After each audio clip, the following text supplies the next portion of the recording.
Hi ஒருவன் இந்த வீடியோவில் நம்ம என்ன பார்க்க போகிறோம் அப்படின்னா 12th ஸ்டாண்டர்ட் மேக்ஸுக்கு 7 5 மார்க் எழுதுறது மாதிரி ஆல்ரெடி வீடியோ போட்டாச்சு. இதுதான் படிக்கிறோம் அப்படின்னு. சார் ரொம்ப வீக்காக இருக்கேன், எனக்கு ஏதாவது சொல்லுங்கள், எனக்கு எல்லாமே படிக்கிறதுக்கு ரொம்ப கஷ்டமாக இருக்குது, நிறைய படிக்கிற கஷ்டமாக இருக்குது, ஒரு பிளானை சொல்லுங்கள், ஒரு 7 5 மார்க் ஈஸியாக நான் படித்து எழுதுகிற மாதிரி சொல்லுங்கள், ஒரு 20 நாள் 10 நாளில் படித்து எழுதுகிற மாதிரி சொல்லுங்கள் அப்படிங்கிறது கேட்குறீங்க. ஸோ அதுக்கான வீடியோ அது. யார் வேணாலும் இந்த வீடியோ பார்த்து நீங்கள் படிச்சுக்கலாம். டாப்பர்ஸ் மட்டும் எக்ஸ்ட்ராவாக படிக்கணும்னா கன்ஃபார்மாக நம்ம அந்த வீடியோ டிஸ்கஷன் பாக்ஸில் கொடுக்குற அந்த 7 5 மார்க் எழுதுறதுக்கு இம்பார்ட்டன்ட் கொஸ்டின் போடல அந்த வீடியோ போடுறேன். அந்த பிடிஎஃப் எடுத்து வச்சுக்கிட்டு இதை மார்க் பண்ணுங்கள் ரொம்ப வீக்காக இருக்கிறவங்க.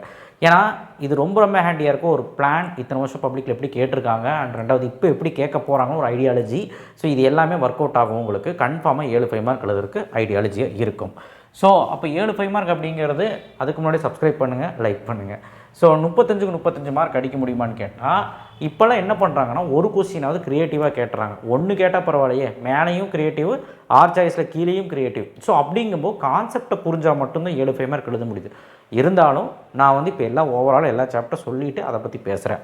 ஸோ கிராமர் ரூல் கண்டிப்பாக இந்த வருஷம் பார்க்கணும். கிராமர் ரூலில் ஃபஸ்ட்டில் 3rd 4th சம்மு நம்பர்லாம் நான் அக்யூரேட்டாக நான் அங்கே இதில் எழுதியிருக்கேன். நான் என்னென்ன பார்க்கணும்னு மட்டும் சொல்லிடுறேன்.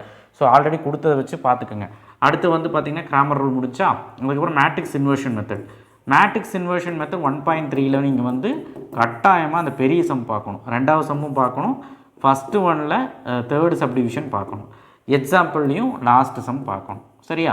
அதே மாதிரி காஸ் எலிமினேஷன் மெத்தடில் பாய் வாக்கிங் பார்க்கணும், ரிமைண்டர் பார்க்கணும், பாண்டு பார்க்கணும், எக்ஸாம்பிளில் ஃபஸ்ட்டு ஒன் பார்க்கணும். எக்ஸாம்பிளில் முதல் காஸ் எலிமினேஷன் மெத்தடில் 1.5 இது 1.4. ஸோ இதெல்லாம் பார்த்தாச்சா. 1.6ல் லாம்டா மியூ கே இதையாவது பாருங்கள். அடுத்தது 1.7ல் chemistry equation sum and lambda sum and PQ sum. பிக்யூனா எக்ஸாம்பிள் 1.40. ஸோ இது எல்லாமே பார்த்துட்டிங்கன்னா ஒரு 5 மார்க் கன்ஃபார்மாக எழுத முடியும், டேம் ஷூராக என்னால் சொல்ல முடியும். ஸோ பார்த்துக்கோங்க. ஏன்னா நான் ரொம்ப முக்கியமானது மட்டும் தான் கொடுத்துருக்கேன். இது ஃபஸ்ட்டு சாப்டர், ஆனால் ஒரு 5 மார்க் தான் வரும் ஃபஸ்ட் சாப்டரில். ரெண்டாவது சாப்டரில் பார்த்திங்கன்னா உங்களுக்கு ரொம்ப இம்பார்ட்டன்ட் சாப்டர் 2.7 அந்த லாஸ்ட்டு சம்மு, அதோட எக்ஸாம்பிள் சம்மு பார்த்துக்கோங்க. 2.5ல் பார்த்திங்கன்னா உங்களுக்கு அந்த 7th சம்மு. சரியா? எக்ஸாம்பிளில் 2.14 2.15 இதெல்லாம் நான் ஆல்ரெடி சொன்னது தான். அப்போ 2.6ல் first sum second sum. First sum நிறைய பேர் பார்க்கவே மாட்டேறீங்க, அது ரிப்பீட் ஆகிட்டே இருக்குது. ஃபஸ்ட்டு சம்மும் செகண்ட் சம்மும். அதே மாதிரி 2.7ல் பார்த்திங்கன்னா ஆர்கியூமெண்ட் சம், எக்ஸாம்பிள் எக்ஸைஸு. அதே மாதிரி 2.8ல் ZQ + 8i √3 + i find all cube roots அப்படின்னு சொல்லிட்டு இருக்கும். ZQ + 27 solve. அப்புறம் 4th சம்மு, 5th சம்மு, 6th சம். ஸோ இதெல்லாம் நீங்கள் பார்த்தீங்கனாலே போதுமானது காம்ப்ளெக்ஸ் நம்பரில். அண்ட் ப்ரூஃப் கேட்டிருக்காங்க. அந்த ப்ராப்பர்ட்டி 2.7ல் ப்ராப்பர்ட்டி இருக்கும், 2 property. Argument of Z1 Z2, argument of Z1 Z2 முடிஞ்சால் பாருங்கள். இது காம்ப்ளெக்ஸ் நம்பர். ஸோ அடுத்து இதில் தியரி ஆஃப் ஈக்குவேஷனில் கேட்டால் தான் கேட்பாங்க. பட் கேட்டாங்கன்னா என்ன கேட்குறாங்கன்னா எக்ஸாம்பிள் 3.28, எக்ஸைஸ் 3.5ல் 5th sum 7th sum, exercise 3.4 எக்ஸ்ட்ராவாக அந்த எக்ஸைஸ் சம் பார்த்துக்கோங்க. ஓகேவா? ஸோ இதையாவது ஒழுக்கமாக பார்த்துட்டு போங்க. 3.3ல் அவ்வளோ கேட்குறதில்ல, முடிஞ்சால் 3.3ல் 5வது சம் பார்த்துக்கோங்க. Theory of equation. அடுத்து இன்வர்ஸ் ட்ரிகோனோமெட்ரி சாப்டர் 4. ஸோ 4.5ல் நீங்கள் நான் சொல்கிற சம்ஸ் எல்லாம் பார்த்துக்கோங்க. 4.5ல் நான் சொல்கிற சம்ஸ் எல்லாம் என்னது? 4 5 6, அதுக்கப்புறம் 9ல் 4 10. எக்ஸாம்பிள் 4.20 4.23 28 22 29 இதெல்லாம் பார்த்துக்கோங்க, ரொம்ப இம்பார்ட்டண்ட்டாக இருக்குது. அதே மாதிரி எக்ஸைஸ் 4.2ல் லாஸ்ட் சம். ஓகேவா? லாஸ்ட் சம்னா 8th செகண்ட் சம். அதுக்கப்புறம் எக்ஸைஸ் 4.3ல் 4.4ல் லாஸ்ட் சம், செகண்ட் சப்டிவிஷனில் 3rd ஒன். அதுக்கப்புறம் inverse tan curve, tan inverse curve, tan curve, sine curve, cos curve. Curve diagram கேட்பாங்க. டொமைன் பிரின்சிபல் டொமைன் எல்லாம் எழுதிட்டு அந்த கர்வ் டயக்ராம் கேட்பாங்க. கண்டிப்பாக இது கேட்குறாங்க, பார்த்துக்கோங்க. இன்வர்ஸ் ட்ரிகோனோமெட்ரி முடிஞ்சு. ஸோ அதான் பார்த்துங்களா நான் சொல்கிறது பார்த்தீங்கன்னா முடிஞ்சு. ஃபஸ்ட்டு 4 சாப்டர் முடிஞ்சா 5வது சாப்டர் 6வது சாப்டர் ரொம்ப முக்கியம். ஃபஸ்ட்டு வால்யூம்லேருந்தே 5 5 மார்க் டேரெக்டாக எழுத முடியும். ஏன்னா எதிராக ஆப்ஷன்லாம் உங்களுக்கு 5 எழுதுகிற மாதிரி வந்துடுது. ஏன் 6 எழுதுகிற மாதிரி கூட வருது. நான் 5ன்னு சொல்லுவேன். சில டைம் ட்விஸ்ட் அடித்தாலும் எதிராக சாய்ஸில் மேலே ஃபஸ்ட் வால்யூம், கீழே செகண்ட் வால்யூம், மேலே ஃபஸ்ட்டு அப்படி வரும். ஸோ அதில் ஃபஸ்ட் வால்யூம் படித்தாலே 5 எழுதிடலாம். ஸோ அப்போ ஃபஸ்ட் வால்யூமில் யூனிட் சாப்டர் 5ல் 2 5 மார்க் கேட்குறாங்க. அப்போ சர்க்கிள் ஈக்குவேஷன் பார்க்கணும். சர்க்கிள் ஈக்குவேஷன் என்னது? எக்ஸைஸ் 5.1ல் 6th சம், எக்ஸாம்பிள் 5.10. அதுக்கப்புறம் பார்த்திங்கன்னா உங்களுக்கு எக்ஸைஸ் 5.2ல் 8th லாஸ்ட் 2 சம். அதான் அந்த எலிப்ஸு இப்போ ஹைப்பர் போகலாம். அது 4th லாஸ்ட் 2 சம்.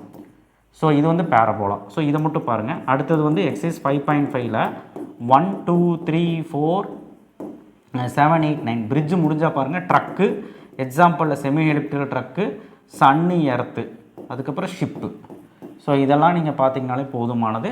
2 5 மார்க்குமே எழுதுறதுக்கான வாய்ப்புகள் நிறையா இருக்குது. இதை வச்சு நம்ம வந்து எழுதிடலாம்.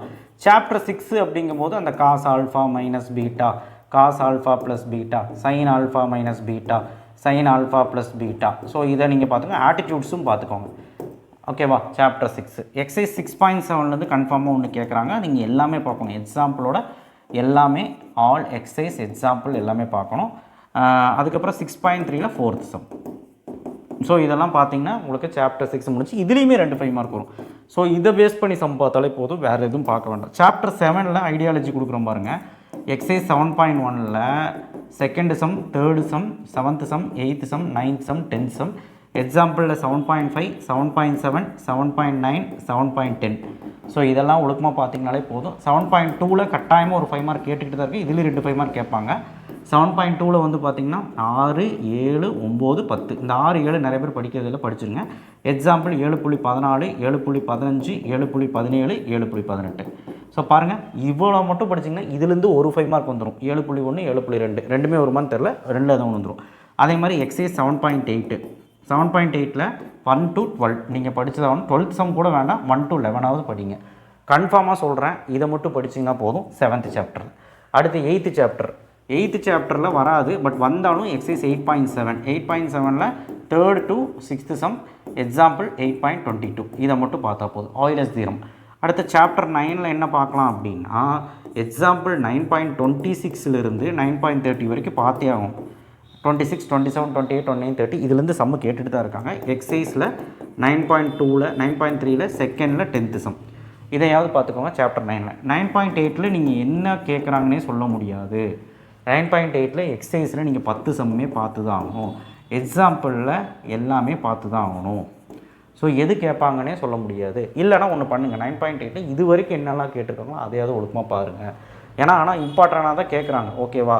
ஸோ 9.8 மட்டும் நான் வந்து இன்னொரு வீடியோ போடும்போது நான் உங்களுக்கு என்னென்னு ஃபில்டர் பண்ணி சொல்கிறேன். பட் இதில் என்னால் சொல்ல முடியாது. ஏன்னா 9.8 எப்படி வேணாலும் கேட்கலாம், ரிப்பீட்டடும் கேட்கலாம், இல்லை புதுசாகவும் கேட்கலாம். எல்லாமே இம்பார்ட்டண்ட்டாக இருக்குது. வேணும்னா எது விடலாம் அப்படின்னா, எக்ஸாம்பிள் நம்பர் எனக்கு தெரியல, ஏரியா ஆஃப் ட்ரையாங்கிள் அப்படின்னு சொல்லிட்டு இருக்கு. லாஸ்ட் எக்ஸாமுக்கு முன்னாடி 9.8 எது விடலாம் அப்படின்னா, 9.8ல் வந்து பார்த்திங்கன்னா உங்களுக்கு எக்ஸாம்பிளில் வந்து அந்த ஏரியா ஆஃப் எலிப்ஸ்ன்னு இருக்கும். அது கீழே இருக்க 2 சம் விட்டுறலாம். எக்ஸைஸில் வந்து 2வது 3வது விட்டுறலாம். மீதியெல்லாம் பார்த்தோம். 9.8 எது வேணாலும் கேட்பாங்க. அண்ட் சாப்டர் 10ல் வந்து 10.8ல் கன்ஃபார்மாக சொல்கிறேன், இதுலேருந்து ஒரு சம் வந்துடும். எக்ஸைஸில் எக்ஸாம்பிள் எல்லாமே பார்த்துக்கோங்க. கண்டிப்பாக ஒரு சம் வரக்கு வாய்ப்பு இருக்குது. 10.5 படிங்க. 10.6 10.5ல் first sum, 4th first 5 sum பார்க்கணும். அண்ட் 6வது 7வது சப்டிவிஷன் வரைக்கும் பார்த்தீங்கன்னா நல்லது. எக்ஸாம்பிள் 10.11 ரிப்பீட் ஆகிட்டே இருக்குது. ஸோ இதெல்லாம் பார்த்தீங்கன்னா 10th சாப்டருமே உங்களால் எழுத முடியும். 11th சாப்டர் வந்து பார்த்திங்கன்னா 11.2ல் இந்த சம்ஸ் எல்லாம் பார்த்திங்கன்னா நல்லது. நான் ஆல்ரெடி கொடுத்தது தான். ஸோ ஈஸி தான். அந்த கே கண்டுபிடிக்கிறது பெருசாக ஒன்றும் இருக்காது. ஸோ மெத்தட் வந்து கரெக்டாக பார்த்து போட்டிங்கன்னா ஓகே. நீங்கள் புக்கில் இருக்க மெத்தட் ஃபாலோ பண்ண வேண்டாம், எனி மெத்தடில் போட்டுக்கலாம். அண்ட் 11.3ல் மில்க் மட்டும் பார்த்துக்கோங்க. 11.4ல் எக்ஸாம்பிளில் 3 எக்ஸாம்பிள், அந்த சிசி சம்மு, டப்பா சம்மு, பால் சம்மு, லாம்டா இ பவர், அந்த காமா இன்டெக்ரல் போட்ட சம்மு. ஸோ இதெல்லாம் பார்த்துக்கோங்க. 11.5 பைனோமியில் வெறும் 7th 8th எக்ஸாம்பிளில் லாஸ்ட் 3 சம் பார்த்துக்கோங்க. ஏன்னா இதுதான் வரும், இதான் வரக்கான வாய்ப்புகள் இருக்குது. சாப்டர் 12ல் வந்து பார்த்திங்கன்னா ட்ரூத் டேபிளில் கண்டிப்பாக ஒரு 5 மார்க் கேட்பாங்க. இப்போ யாரெல்லாம் ஃபெயில் ஆவீங்கன்னு நினைக்கிறீங்களோ அந்த தியரம் 6th சாப்டரில் நல்லா படிச்சுக்க. 6.7 நல்லா பார்த்துக்க. தியரம் இது பார்த்துக்கோ, ட்ரூத் டேபிள். ஸோ இதை பார்த்தினாலே உனக்கு 3 5 மார்க் கிடச்சிரும். உன்னால் பாஸ் மார்க்கும் எடுக்க முடியும் 1 மார்க்கு படித்தா. அண்ட் 12.1ல் இந்த மாடுலோ 11, மாடுலோ 5, XXX அந்த சம்ஸ் 5th சம் யாரும் படிக்கிறதில்ல, அதையும் பார்த்துக்கோங்க. ஸோ 12th சாப்டரில் அட்லீஸ்ட் இதையாவது பார்த்திங்கனாலும் போதும். நான் இப்போ கொடுத்த சம்மெல்லாம் வந்து பார்த்திங்கன்னா ரொம்ப ஃபில்டர் பண்ணி கொடுத்துருக்குறேன்.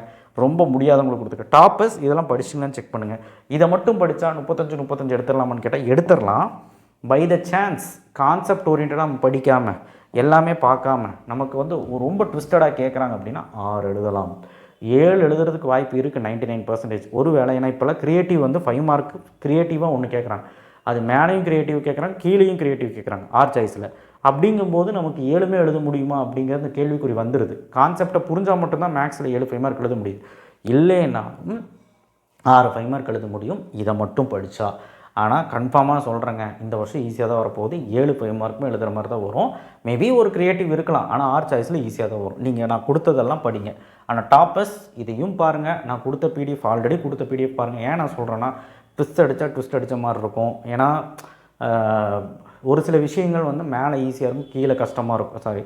ஆமாம், ஒரு எதிரா சாய்ஸில் மேலே ஈஸியாக இருக்கும், கீழே கஷ்டமாக இருக்கும். இப்போ உங்களுக்குமே அதுதான் சொல்கிறேன். என்ன சொல்கிறேன்னா, நீங்கள் 12 சாப்டரில் படிக்காமல் வெறும் 4 சாப்டர் 5 சாப்டரில் 2 5 மார்க் வரும், இதில் மட்டும் பார்த்துட்டு போகலாம் அப்படின்னு போனீங்கன்னா மாற்றக்கு வாய்ப்பு இருக்குது. ஏன்னா ஒருவேளை நம்ம சொன்னதில் ஏதாவது மிஸ் ஆகி, இப்போ நான் சொன்னது கம்மியாக தானே சொல்லியிருக்கேன், ஏதாவது மிஸ் ஆகி நம்ம சொல்லாத சம் ஒன்று வந்து மேலே ஒன்று வந்துச்சுன்னா, ஏன்னா என்ன கேட்பானே தெரியாது. ஆர் சாய்ஸில் நீங்கள் படிக்காத சம் வந்துச்சுன்னா கன்ஃபார்மாக சொல்கிறேன், அந்த 5 மார்க் போயிடும். ஸோ அதனால் நீங்கள் 12 சாப்டருமே பார்த்தீங்கன்னா எப்படி போனாலுமே ட்விஸ்ட் ஆகி வந்தாலுமே நமக்கு வந்து அந்த ஆப்ஷனில் உங்களுக்கு வந்து மேலே கீழே வரும்பொழுது உங்களுக்கு ஏதோ ஒன்று கிளிக் ஆகிடும்.